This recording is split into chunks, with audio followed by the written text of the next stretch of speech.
Video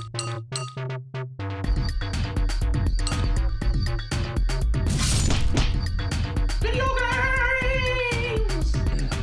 The game we're talking about this week is Halo Wars. The RTS version of Halo, and it's from Ensemble Studios, which, you know, it's funny, a few weeks ago we talked about Skate 2, and at that time we were like, oh, there's this game, this big high-profile game coming out from a production house that just got closed and everyone got fired as soon as they had finished with it. Fortunately, that's the case here again. Fortunately? Unfortunately. Oh, unfortunately. Yeah, I was like... unfortunately. I was like, this it's is sad, awesome. it's sad. Ensemble Studios has been around a long time. They did the Age of Empires games, which were amazingly awesome RTSs on the PC.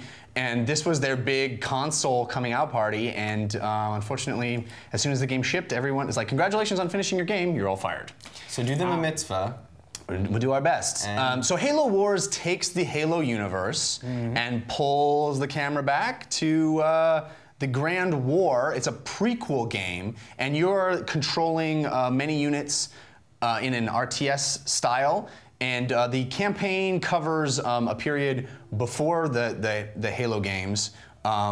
And the fiction is really dense, but basically the idea is you're going to be controlling different heroes in the Halo universe and the armies that surround them. The game also includes skirmish modes and a co-op way through the campaign, which is really, really cool, which I've never really even seen in an RTS before. Yeah. That's so, really cool. Dan, I know you've been digging some RTSs lately. I have. That is very cool, the co-op. I wish I only played I didn't even play the skirmishes. I only played through the campaign. So the skirmishes were something to see. Well, you know, this game is a lot like StarCraft, which is one of my favorite games ever. Right. And StarCraft had a really awesome campaign, but really the meat and potatoes of playing it was skirmish mode, for me at least. Right. I had only played growing up Warcraft 3. Okay. So when you got me into StarCraft, what I thought was so cool about it was, oh, it's not just like playing. It's not just like playing a board game with the computer. It's like there's actually a story. It's like playing a board game but with a story. So I was really excited to play through the campaign. And they put a lot of work into the campaign in this game. Yeah, there's a lot of storytelling. A lot of storytelling, a lot of very awesome cutscenes. Yeah. It was fun. I wish I'd gotten a taste of the skirmish mode because I didn't find there to be significant challenge.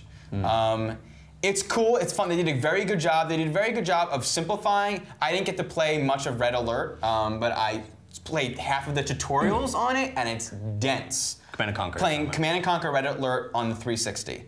And this tutorial, just comparing the tutorials, much, much simpler. Well, the game is much simpler than your average RTS on a PC, which basically Command & Conquer is just lifted from a PC and put on the... This was designed for the console. What was a bummer to me, though, is because of the simplification, I know that there's strategy in, you know, troops are good against troops, tanks are good against troops, but not it's air rock, and paper, air. scissors, right? Exactly. But I could never, that's what's fun about RTS is, okay, I gotta send those guys for those guys and these guys. But because of the controls, I always just grabbed everyone and sent and I was always successful because of that. So I never really got to dig into the strategy. It's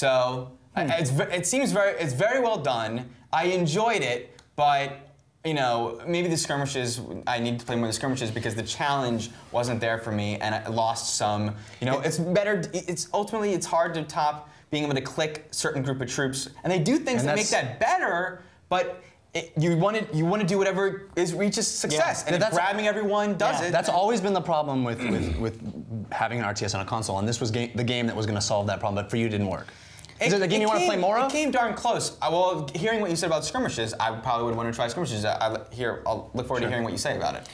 Yeah, I know you're not an RTS guy. Well, and this is an interesting thing because this is the most fun that I've had in an RTS. And I think it's because it's not just the RTSs of old where, you know, you build this city and then for the next 4 hours, because it's Cleveland, on the next 4 hours, you're going to be, whatever decision you made at the beginning of this is going to be what is ultimately succeeding in this whole level, right?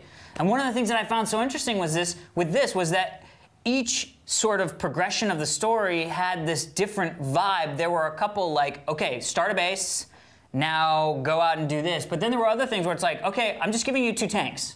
Right. Now you just need to go in there and rip stuff up with these 2 tanks. And it's like, oh, cool. Well, StarCraft different. and Warcraft had those levels too in the campaign mode. Right. I didn't play those because I don't like RTSs. Yeah. And so I wouldn't seek that out. So that to me was really good. And I think the thing that Dan was saying, I got really into I did that, where I would select everybody, and then I would cycle through the other one to get to my guys and send them after the guys, get to my tanks, send them after the tank stuff or the big bomb things, or select my guys and have them grenade those things and then just shoot after these things. Yep. So I got into that rhythm, and for me, I thought the story was really interesting. It was also the cutscenes were gorgeous. I mean, gorgeous. It made me realize other than the commercials, we never see Halo in fully rendered 3D. You only see Halo in using the in-engine stuff. Right, yeah. And I was like, this would have gotten me more into the story. One of the things that I thought was, why are people, I mean, is it that much more cost effective to do, I mean, every game cutscene that is just a cutscene. There's something to be said about immersion in that you never... Right. But I never get immersed because it's like, I see the character... Still like, this is the issue for me. Yeah. Sorry to cut you off. No. Because I see you rolling, like, and I know the feeling of, like, my favorite way of storytelling is Half-Life 2, is I never leave, right? Right. But Halo does cutscenes. It doesn't, it's not I'm controlling the guy and I'm getting a story. Right. It does cutscenes in-engine. Right, if you're going to do a cutscene, like Grand Theft Auto. Immerse me with great storytelling, the way you can tell a story better. You know what I mean? So like you're arguing for Final Fantasy. No, I'm arguing for Grand Theft Auto 4. But Grand Theft Auto 4 is a great example because The Lost in the Dam, they had good acting. They have good acting, but I always felt like the characters were sort of stilted because they were doing this. Both of those games have stuff. in-engine Right, you know what? cutscenes. It's so well written. Yeah. So you're What do you think of Halo Wars? That's- What do you think of Halo Wars? If that's the issue we're talking about, I definitely always prefer in-engine cutscenes personally. What do you think of Halo Wars? One of the things you guys haven't mentioned yet about Halo Wars is how much it feels like Halo, which is really, really cool. That is and they really managed, cool. I mean, it's a completely different type of game, but it still feels like Halo, and they nailed that. Yeah. The physics of the way the warthogs land and move and turn. The sound of everything. It's so Halo, and that's something that gets you immediately, which is really cool. You know. And the music. I mean, there still is something. As much as Halo to me is not the best. Of the. I mean, the first time you're in a battle and you see a Spartan jack a ghost. That is cool. Yeah. It's like awesome. That is cool. cool. You're actually watching a Halo battle from back here. Yeah. So that's cool. You hit the nail on the head a little bit for me too, in the sense that I love RTSs, and I like I said, if I had to name my top 3 games ever, StarCraft would be one of them. There is nothing. They've done a great job taking these controls and making it work for a console. There is nothing that approximates just clicking on something or clicking on your mini-map and going there. As much as they're trying to make it work, it really is round peg, square hole. And it just makes me wish this was on my PC. Yeah. The entire time I'm playing it, especially in those missions where things are happening on multiple fronts. Which I can only imagine must be awesome when you're playing co-op, because you can be like, I'm gonna worry about this, you worry about that, let's just stick to it, and that must be awesome. Right.